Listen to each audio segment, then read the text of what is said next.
Welcome to RRR9 news. NTR జిల్లా పెనుగంచిప్రోలు అమ్మవారి పెద్ద తిరునాళ్లలో భాగంగా 3వ రోజు ఊదర పొంగళ్ళు అంకమ్మ సేవా కార్యక్రమం నిర్వహించినారు. ఈ కార్యక్రమంలో కార్యనిర్వహణ అధికారి మరియు ఆలయ సిబ్బంది పాల్గొన్నారు.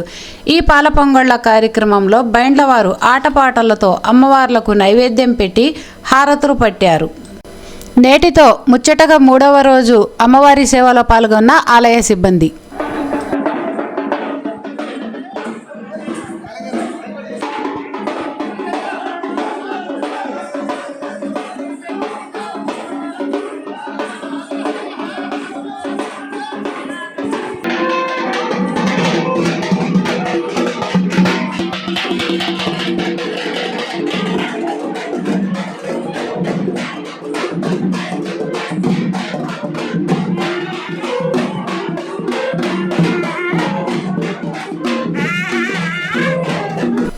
Please like and share our channel RRR9 News.